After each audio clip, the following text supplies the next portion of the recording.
Hi అండి, mister Kumar and Mrs Uma ఛానల్కి స్వాగతం. ఈరోజు నేను మీకు సింపుల్గా టేస్టీగా అరటికాయ ఫ్రై చేసి చూపిస్తున్నాను. ఇది పిల్లలకి లంచ్ బాక్స్లోకి, అలాగే వైఫ్ అండ్ హస్బెండ్ ఆఫీసులకు వెళ్ళేటప్పుడు ఇది కాంబినేషన్గా పప్పుతో సాంబార్తో చేసుకోవచ్చు. దీనికోసం నేను ఒక అరటికాయ తీసుకున్నాను. దాన్ని తొక్క తీసేసి శుభ్రంగా వాష్ చేసుకొని ఇలా చిన్న ముక్కలుగా కట్ చేసుకోవాలి.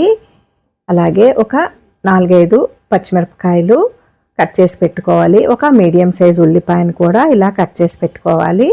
పోపులోకి మినప్పప్పు, ఆవాలు, జీలకర్ర తీసుకుంటున్నాను. ఇప్పుడు స్టవ్ వెలిగించుకొని ఒక కళాయి పెట్టుకొని అందులో కొద్దిగా 4 to 5 టేబుల్ స్పూన్స్ ఆయిల్ వేయాలి. ఇలా నేను ఎందుకు చేశానంటే వీడియోలో అరటికాయ అంటుకుపోతుందనమాట, అందుకు ఆయిల్ని స్ప్రెడ్ చేశాను చుట్టూరా. ఆయిల్ హీట్ ఎక్కిన తర్వాత పోపు వేసేసుకొని అందులో మనం కట్ చేసి ఉంచుకున్న ఉల్లిపాయలు కూడా వేసేసి పచ్చిమిరపకాయలు కూడా వేసేసుకొని ఒకసారి బాగా కలిపేసుకోవాలి. ఈ ఉల్లిపాయలు ఒక 40% వరకు ఫ్రై అవ్వాలి. అలాగే కొద్దిగా ఉప్పు, కొంచెం పసుపు వేసుకొని ఒకసారి కలుపుకోవాలి. ఉల్లిపాయలు ఫ్రై అయ్యాయి కదా, ఈ అరటికాయ ముక్కల్ని ఇందులో వేసేసుకొని లో టు మీడియం ఫ్లేమ్లో మనం వీటిని ముందు ఫ్రై చేసుకోవాలి. అరటికాయ కొంచెం అంటుకుపోతూ ఉంటుంది, అందుకే ఆయిల్ వేస్తున్నాను. మనం దగ్గరుండి ఫ్రై చేసుకుంటూ ఉండాలి, లేతే అడుగు అంటుకుపోతూ ఉంటుంది.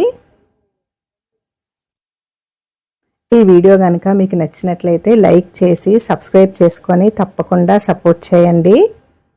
ఇలా మనం ముందు ఆయిల్లో ఈ ముక్కల్ని కొంచెం ఫ్రై చేసుకోవాలి. లో టు మీడియం ఫ్లేమ్లో పెట్టుకొని చేసుకోవాలి.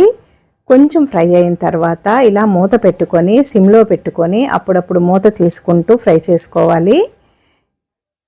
ఈ అరటికాయ ఫ్రై వేడి అన్నంలో కలుపుకొని తిన్నా కూడా చాలా బాగుంటుందండి.